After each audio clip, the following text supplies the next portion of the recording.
All right. Good morning, everyone. Welcome to Raleigh, North Carolina and Reynolds Coliseum. We'll get the first round NCAA tournament event underway here with the Tennessee players press conference.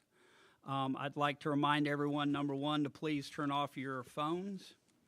We'd also like to remind you there is no flash photography during the press conferences, no video recording. If you have a question, please raise your hand and wait until the microphone gets to you to ask the question. For today, if you could help us out and just give us your name and the affiliate that you're representing, we would appreciate that. The student athletes we have today are Rakia Jackson and Jewel Spear. And we'll go ahead and open up the floor for questions. Please raise your hand if you have a question. Let's go ahead and start with Bob. Bob Sutton with the Associated Press. Rakia, Coach Harper's going to probably be getting a lot of attention here this week. What do you think it means for her to be coaching at her alma mater? I think it means a lot to come back to a place where you kind of started. I'm just proud of where she is now, and her being a coach at Tennessee just means everything to us. So I'm just grateful that her journey is what her journey was, and she's here now. So. All right, other questions? Let's go up front here, please, Chapman. Lindsay Gibbs with Power Plays. This is for both of you. Obviously, last time we saw you on the court, it was a heartbreaking loss. What have the past couple of weeks been like responding to that, and how did the team come together in that tough moment? Jewel, could you please go first? Yeah, I would say that, it was a tough game, but our focus is on this current game, Green Bay. And we've been preparing for them this whole week. We feel prepared going into the game, confident, and mentally we feel really great going into the game as well. Rakia, do you have anything to add? No, I agree. Okay. Got another question? Can we get the mic back up here, Chapman? Well, in that second, my brain just completely blanked out, but I will regroup and go. Tennessee's it's now record 42 straight tournament appearances, only school to have that. What does it mean to you two to be a part of that legacy? Rakia, could you answer that? It means a lot to be a part of that history, especially being the only school to have done it. I'm just grateful that we were able to extend the streak, and I feel like it's just going to go on forever, honestly, given the Lady Vol rich history. So it's pretty cool to be a part of it. Jewel, do you have anything to add? Yeah, I agree with Kia. I would just say it's a historic program, a lot of greats before us, and we're just continuing the success here. Let's go to Bob over here real quick. Jewel, you're familiar with the ACC territory here. What's it like to be back in this neck of the woods, and what are your memories of Reynolds? Yeah, I am pretty familiar with this area, playing here, my first 3 years in this stadium against them. But it's always loud in here. We know our fans are going to come support us, so it's going to be a great environment. But first, we have to, take care of the first game to even move on to the second game. So all of our focus right now is with Green Bay. I also have a lot of family in this area as well, in the North Carolina area, so excited to see them to come out as well. Sure, go ahead. And then we'll get you. Did you have any big games here or anything of note? I know Wake generally plays here every year. I honestly don't remember. Yeah, I don't remember stat-wise or anything. But like I said, it's a great environment here, so excited for that again. Let's go to Lindsay. Jules, just kind of building on that, last time I spoke with you was the ACC tournament last year when you had that great run, and reflecting on this past year and taking the move to Tennessee, and now this year getting to be part of the NCAA tournament. Mm-hmm. Is there anything kind of surprised you about this journey, or what's kind of stood out to you over this past year? I wouldn't say surprised me. Coming to Tennessee, I wanted to be on the big stage, and 42 straight NCAA tournaments kind of speaks for itself. So just being a part of this history with, great players, wanting to come here and play with Rakia, great player, role model for me really on and off the court, and has helped me in so many ways. So really just excited for this moment and just taking it all in. Do we have any other questions in the room? All right, let's take a shot at the Zoom. We have Gabriella Lewis. Gabriella, do you have a question? Hi, y'all. Gabrielle Lewis, the next. This one's for both of you. We talked about how you made it to all 42, but how do you deal with the pressure of that? This is one of the few programs where a Sweet 16 can maybe feel like a letdown. So how do you deal with the pressure of that reputation and kind of putting your head down to win? Rakia, could you go first, please? Yes. I feel like we just have to take it day by day. We never look ahead at our opponent. We know each opponent in front of us is the main focus, and I feel like we've been doing just that. And so that just, kind of calms the pressure down for us because it's not like we're like, oh, we got to beat this team, then we got this team next. It's just like, let's just focus on what's on our plate right now. Let's not try to make our plates too big. So I feel like that just helps a lot. Jewel, do you have anything to add? Same thing as Kia said, really just taking it game by game, because like we both said, like you can't move on to the next round until you win the first round. All right, now let's take a question from Maria. Maria, what's your question? This is Maria Cornelius with 247 Sports Tennessee. Rakia, a year ago, you were playing in your first NCAA tournament. You knew you had another year if you wanted to take it. Obviously, you don't anymore. You've got big things ahead of you, obviously, coming for you in the WNBA. How do you keep yourself focused on the task at hand and sort of not looking ahead and sort of focusing on what's right in front of you right now? Just knowing what our bigger goal is as a team. We just want to win. You lose one game, your season is over, and that's just enough motivation for us. I feel like we come in and practice each and every day like it's our last, so that helps a lot. And just, looking at these ladies, knowing I don't want to let them down, and they got my back and I got their back, it just speaks for itself, and, we just go hard for each other. All right, are there any other questions for the student athletes? All right, ladies, thank you very much. You're excused. Thank you. Coach Harper will start in 13 minutes.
We're ready to head on to the coach part of the Tennessee press conference. I'd like to remind you once again to please silence all your phones.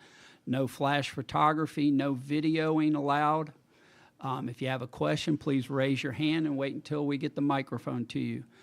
We have Coach Kelly Harper. Coach, if you could please give us an opening statement. Yeah, we're excited. March Madness time. You know, it's been fun to watch games both on the women's side and the men's side the last couple of days, and just, you know, really thrilled to be a part of it, and look forward to the opportunity ahead of us. All right, thank you, Coach. If you have a question, let's start with Lindsay, and then we'll get Ernie. Let's get Lindsay first, and then we'll do Ernie. Lindsay Gibbs with Power Plays. Coach, do you feel like you're a little bit on the episode of the game show, like, look at your life, this is your life, with this bracket? How would you think when you saw kind of the group that was going to be here in Raleigh, and what does it mean to be back here? Yeah, I actually have not been back to Raleigh in 11 years. So obviously the Coliseum looks different, looks amazing.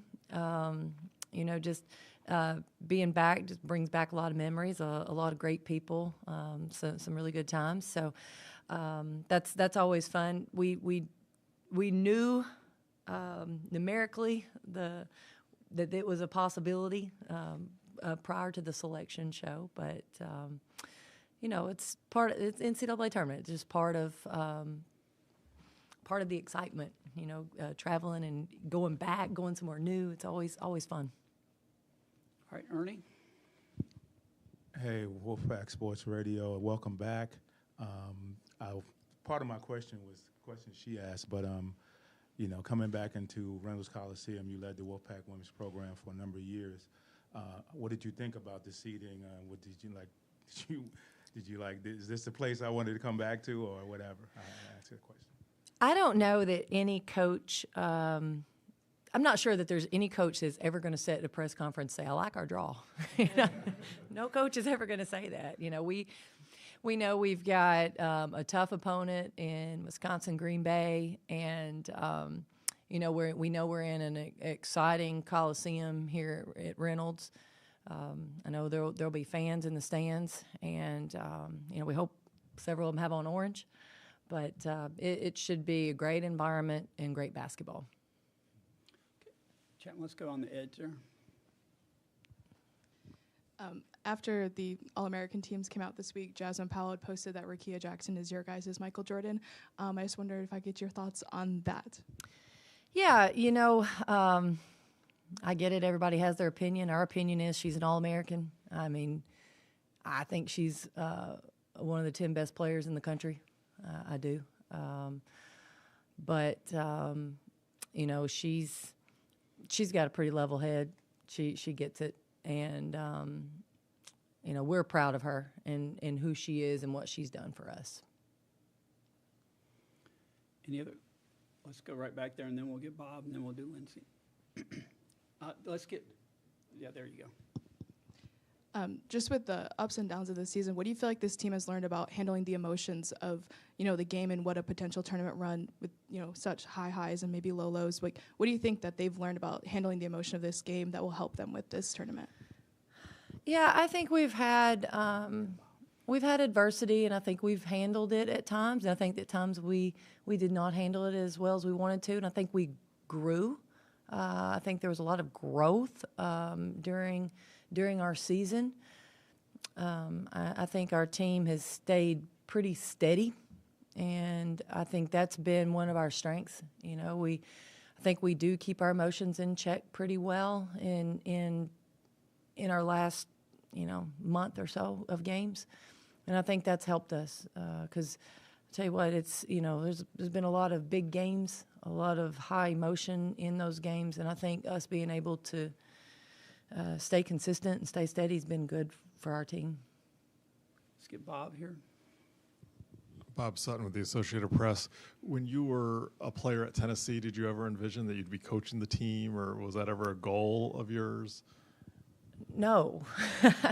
No, I think, you know, as a player at Tennessee, at one point I realized I wanted to coach college basketball, didn't know what that would look like, but I sure did not think it would be at the University of Tennessee, and I'll tell you a little why. Pat Summitt was the coach at Tennessee, and for us, she's this being that is always going to be there. You never thought that anyone else would coach at Tennessee. You just didn't feel like that was an option. So it really wasn't anything that crossed my mind as a realistic goal when I was a player. Okay, Lindsay? Got two questions. First of all, obviously, it was just such a heartbreaking loss in the SEC tournament. What have the last 10 days looked like? Was there time off? How have you learned anything from how your team has responded from that?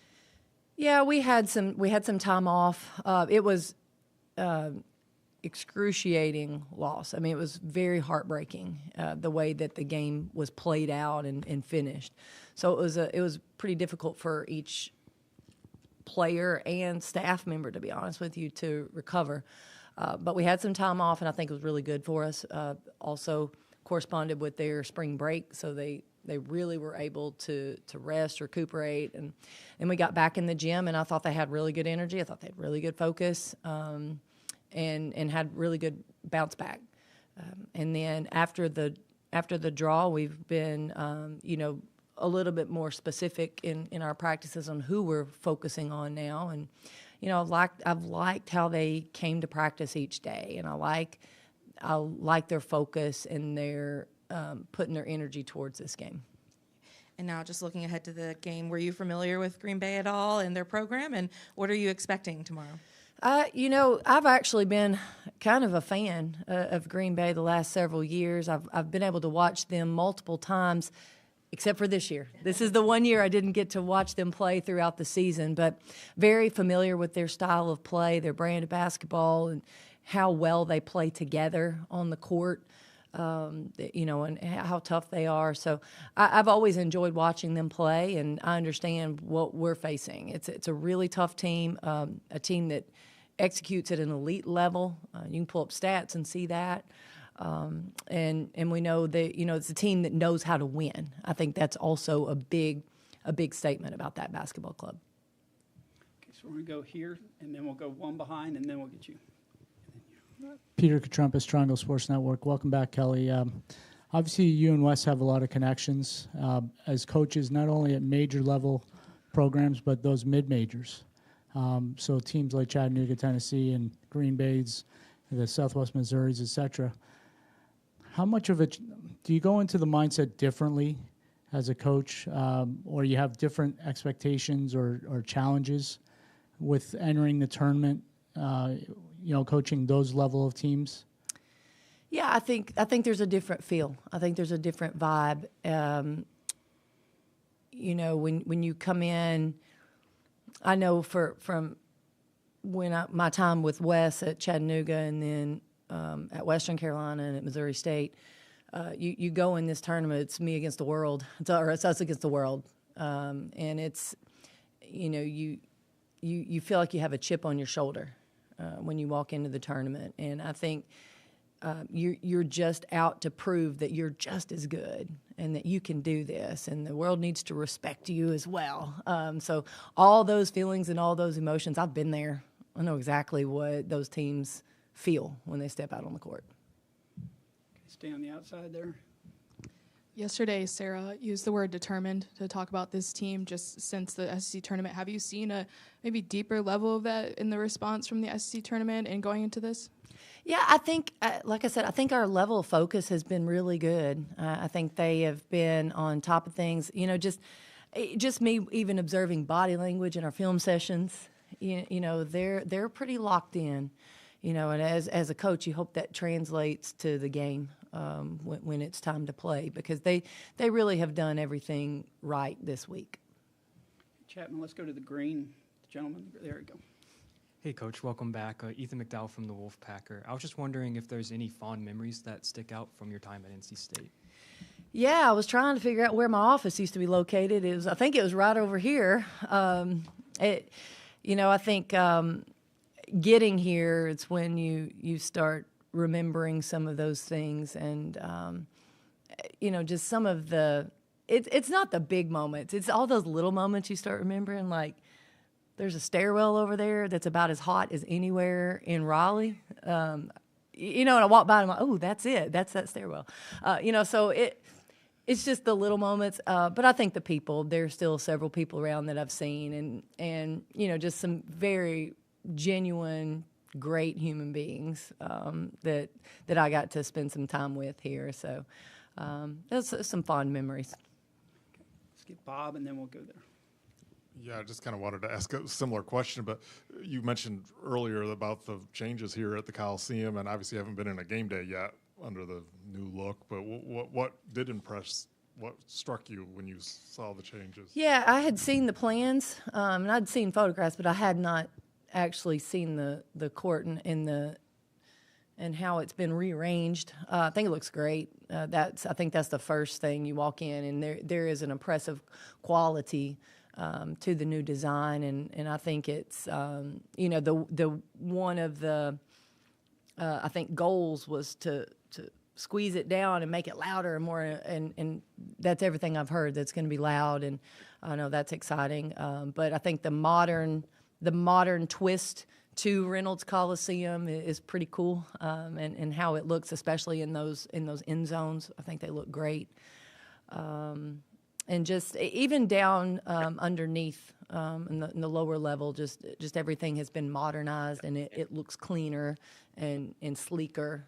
So I think it looks like an amazing place to play. Let's go on the aisle here. Jaden Watson-Fisher with the News and Observer.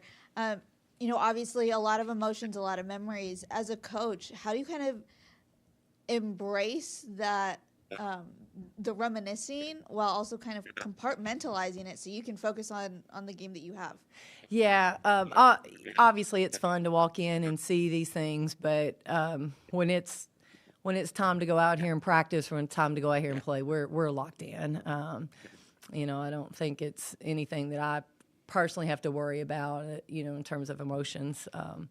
I'm super excited about our basketball team, and I understand people are going to talk about the connection of me being at NC State, but the most important thing right now is our team, and I know that our team knows that, and we've got to be locked in to who we are and what we need to do come game day. Let's get Ernie, and then we've got 2 Zoom calls, and we'll be done.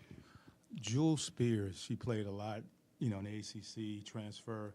How did her game transfer over from the ACC to the SEC? And she was a great player at Wake Forest, and Wolfpack played against her. So I just want to talk about her. Yeah, Jewel has been an outstanding player for us. I think a couple things off the court. She's been a great voice, a positive leader for us. We have loved that. We needed that, and her teammates and staff all love her. I mean, she's just a player that you fall in love with really quickly.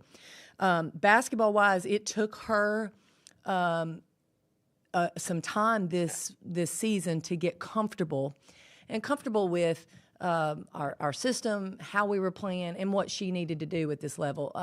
She's talked quite a bit about how physical the SEC is, and then learning to be successful in that physical game. I think she's broadened her game. She's been able to score off the dribble more.